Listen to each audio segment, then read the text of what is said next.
What you guys doing? Nothing much, just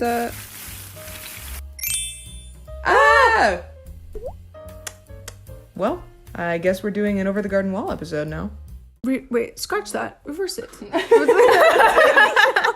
So, Should we make a so video? covering? So we're gonna be talking about the style over the Garden Wall, and obviously if you've seen the show or like even just looking at the still shot or promotional art for it, you can definitely tell that the style stands out, especially like with the backgrounds and stuff. If you haven't seen the show, this is your point where you pause the video and don't leave forever because you'll come back. Wind beckons through the leaves. Like literally watch it every fall. It's so good. No, it's so good. The And second I see a red leaf, I turn this. I'm gonna say this now because we're probably gonna go into spoiler territory for the next part of the video. Pause the video, go watch it, come back, share this moment in time with us. Ew, we'll have a little chat. It's like very much like illustration based. I feel like because of the fact that they're like younger characters and also the fact that the story itself is only like 10 episodes, it kind of reads as like a children's book, and it works well with the narrative because it just makes it flow more like you're actually reading the story. So I was explaining earlier that I feel like this style reminds me a lot of Frog and Toad. Like I feel like there should just be a little white gradient around the whole show, and then I'm like reading, Caillou. yeah, like Caillou, but not Caillou because Frog and Toad did it better. And I think also the fact that the illustrated styles like this, just I don't know, it really helps the narrative and the episodic nature of the story. I just feel like it works very well, and they did a great job building the world. Yeah, I also like that they decide to make it episodes rather than a movie. It just works so much better to have the separation of the different stories. Yeah, I feel like if it was any longer, there's always people that are like, oh, bring back Over the Garden No, Wall, I know. do more. I was just gonna talk about that. Like I saw Yeah. on TikTok the other day, people were like, "Over the Garden Wall deserves another season." It's like, No. it wasn't. It's not supposed to. Yeah, have another- that- like it's okay yeah. that it's done. Exactly. Like it told the whole story. It's done. Then nothing else needs to be said. Another thing is, if this was a movie, then it wouldn't have been, I feel like, as impactful when it first came out. First off, I'm gonna start off by saying who the main characters are. There's 3 main characters, and the guy with the pointy hat is Wirt, and the little tiny one with his frog and his little tea kettle Is hat Maya. is Gregory. And then the little bird is Beatrice, and they're one big happy family. The first found family. They're my found. They're my found family. I literally I found my found family in media. This is a side note, but Elijah Wood being Wirt's voice actor is a wonderful choice. That is my I keep favorite saying thing wonderful, ever. but you know what? It's true. Wonderful, wonderful. Yeah, wonderful, wonderful. Oh, and one more thing to add on to that style. Not like actually illustration wise, but the music is so good and it works so well. Everything is very like what was it, like the Blasting Company I think did all of them. And all the little songs are so cute, but then they're also like ooh, spooky, scary, and then it's like all sad, sentimental, and it's just perfect. It's perfect, it's perfect, it's perfect. And also we did name our cat, as in we, I mean Maya and I named our cat Adelaide, and you're probably thinking, If you've seen the show, you're yeah, if thinking, you're actually, why would you do "What? that? Why would you do that? But she has a song. That is actually the reason why we named her that. Like We love the show, and she has a song. Because we could have named her Beatrice, but no, we didn't do that. No, We named her if her Adelaide name was Beatrice, that made no sense because she's Adelaide. because she's Adelaide. That's her princess name. She's Princess Adelaide. That's what she is. Okay, and now I'll talk a bit about my drawing, just my drawing choices. Like I was saying before, I was inspired by like the children's book style. I kept seeing all these illustrations on artists I follow on Instagram. I just love the little like borders. I've always really liked that. So I had a little fancy border, and I got the little text on the bottom, like you're reading it, but it's spooky, scary because of spooky season. It's spooky season, y'all. It's literally spooky It's season. spoofy. It's spoofy It's season. spoofy season. I remember It's Shane spoopy. Dawson went said spoopy, and I think it was like 2022, and he was like, do people still say that? No. Like, No. It's No 2022. shame, no unless shame. you're a millennial. So yeah, I just do them cute. I do them sweet. It's so cute. I love the fact that you added the little rock. It's so sweetly. Yeah, I was like, and you can see the little Adelaide's like scissors. Adelaide scissors. And a little yeah, candy it's little just- leaves. It's cute. It's very sweet. It's very sweet, and that was my inspiration. Was cute, sweet, but spooky, scary illustration. Spoopy. Spoopy season. Spoopy in November. Hello. Maya literally just lost 30 minutes worth of footage. We literally just got 30 minutes worth of footage corrupted. Yeah, I'm we just kidding. got 30 minutes done. It's like nothing was Yeah, and recorded. now like I now just it's hate you, re-recorded. and I just have to re-record it all. So I'm not well versed in the Bible, I will say, or Christianity at all. It appeared to me that there's a lot of heavy symbolism. Obviously, like they basically die, or at least Wirt and Greg get very close. Yeah. Or at least like what you're made to think. Yeah. Greg is visited by like a bunch of angels. Yeah. And then he goes to a place in the clouds. Can you even count it as symbolism at that point? Is it literally just what's happening? Like, are they literally just going to heaven? But he's like, nah, because they never say that. It was technically his dream because Wirt was losing hope that they were ever going to be able to go back home. Greg decides, I'm gonna save us. and he's just a little kid. He doesn't even know he's wanting to help his big brother, and that's very sad. And it's sweet. And it's very sweet.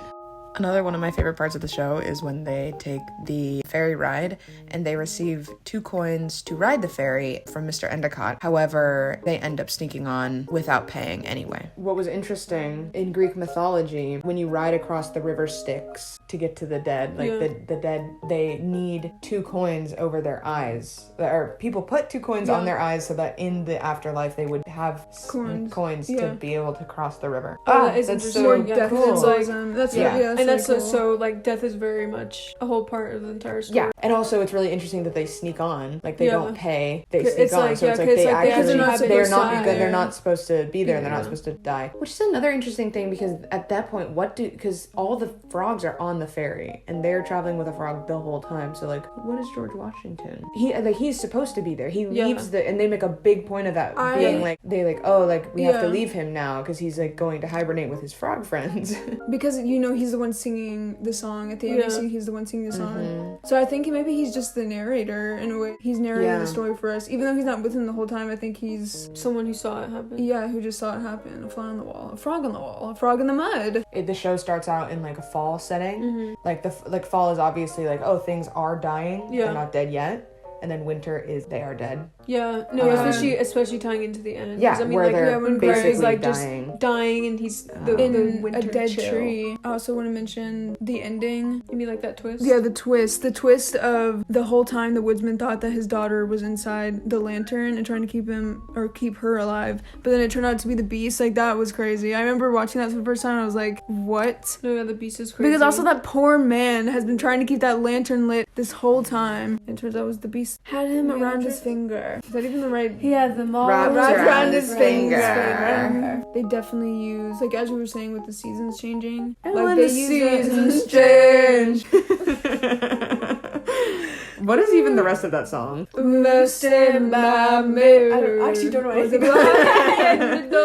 If we transition into my drawing. Ooh, yes. This is my favorite episode. I love the way they handle this because all of these pumpkin people are dead. And they're pumpkin. And they think that they're like, Wirt thinks he's digging his own grave. I love that part. And then no, it's just for these other 2 people who have already died. Like, and they were ready to die. Like none of these people are in pain, they're not suffering, and they're also not in like a heaven. They're not in this constant state of quote unquote bliss. They're just doing like in a village, but they're not, and they know why they're there. Yeah. And they keep talking to Wirt and Greg being like, why are you here? Yeah, you should not be here right now. It's such a cool introduction to the world. And like, especially after the first episode, because then now you're like, wait. And it's like, very it feels very evident that like, oh, okay, so we're in a place of like this is not like Earth, like this is like an otherworldly, like another dimension, like a limbo kind of thing. And I think it sets it up so beautifully. Yeah, I agree. And I love this episode. It's beautiful, and they're so cute. Sweet about it. Like they're the all so sweet.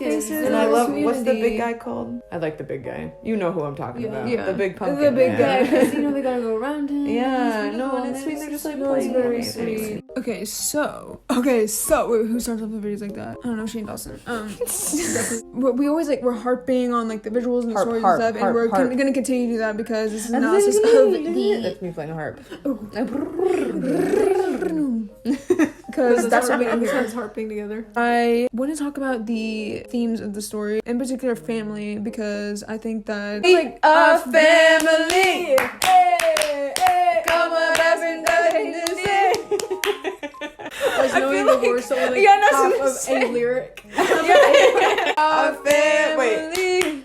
Oh, baby, hit me, baby, one more time. Anyway, I want to talk about the family. First of all, you have Wirt and Greg, which are blood related. Who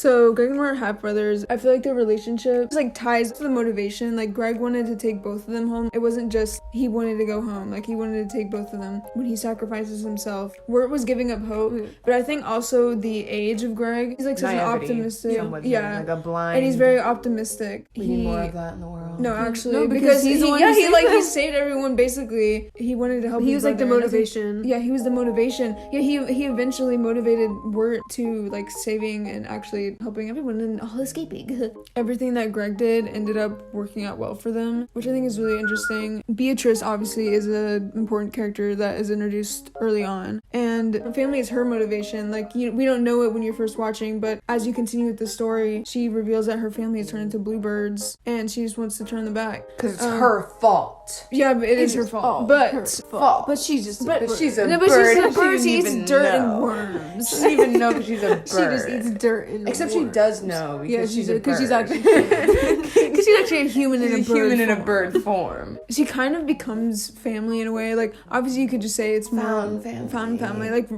friendship wise or whatever. I feel like the way they went through all those events together. Yeah, it especially was like too, it was definitely very makes it the familial bonding bond. and familial. Yeah, even though she betrayed them at first, she ended up helping them out again, being Wirt in after he's about to freeze to death outside. I think that's just a beautiful thing. Like, community and family are kind of a close feeling. I would say it's obviously different, but it's definitely kind of the same. Like it makes you kind of feel the same way. that, like, Provide like that, like, support feeling. and feeling of being with people who you relate with. So like the Pottsfield people, and then you have even like more romantic type relationships that can become family, like Endicott and the woman that were in the same mansion, which is always so silly to me. The fact they live in the same mansion, they didn't even know. The teacher and her husband in the gorilla and the costume. frogs. in the gorilla The costume. frogs in the boat. The frogs in the boat, the community. that he gave to me when he first said hi. I feel like this is what most people can relate to, because whether or not you have an actual blood related family that you're really close to, I feel like a lot of people just want that sense of community and they'll look for it in their friends and stuff. I just think it makes it really relatable. I mean, obviously watching this,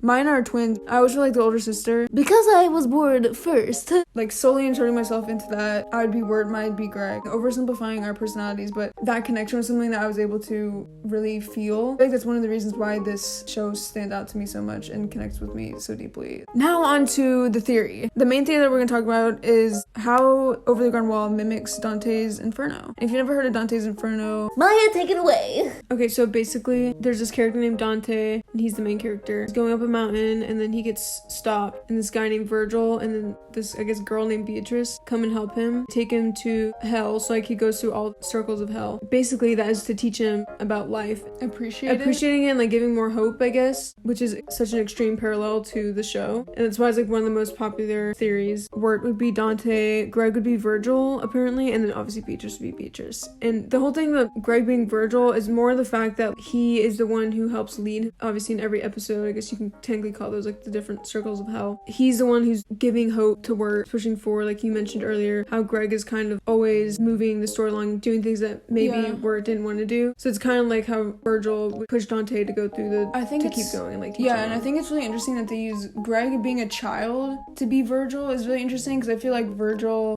kind of had that childlike sense, because like he was born before Jesus was ever born, so he didn't know about God or Christianity or anything like that, so he was automatically sent to hell as a default, but he was like okay with that. And so that's interesting because, or I don't think, if you mentioned this specifically, Liza, but you were just talking about how they're kind of in this like limbo state, and like Pottsfield is pretty much just like that. The people who are in limbo are the people who haven't sinned, and they're good people, but they weren't baptized, so they're like technically a part of hell, but they're not being punished, so they're not in heaven. We won't really go into the rings, I think it's pretty straightforward, but like the beast would have to be Satan, and in the end I'm pretty sure he's literally called the beast in and in the Dante's end Inferno. Wirt defeats the beast, and so does Dante defeats Satan, so it's like quite literally the exact same story, obviously different, but I read that story in high school, but the show is kind of geared toward younger audience, not that obviously people our age can't enjoy it, because obviously we do, but I feel like that's a very interesting and digestible way, because the actually reading Dante's Inferno is its own circle of hell itself.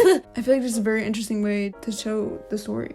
Oh yes, my drawing. I was inspired by Instagram user Snack Toast. Shout out to him. His art, honestly, like way different, but I was just more inspired by the line art and the like simple coloring. Yeah, So the there's like not illustrated not like shading because it's more textural, because I'm pretty sure he does like watercolor and pen. I guess this would kind of be if they're entering Pottsfield, but just the overall landscape of the unknown. So yeah, just do them. It's so cute. Thanks. Beatrice is like peach in shape. Yeah, she's like a little peach bird. And then I have Greg just like probably talking nonsense to her, and then I have the little frog. Well, it's very cute. Thanks. And everyone go watch the show. If you actually watch this entire thing and you didn't watch the show, then that's sad. You gotta go watch it. Yeah, This is go what I'm watch it. telling you to go watch it.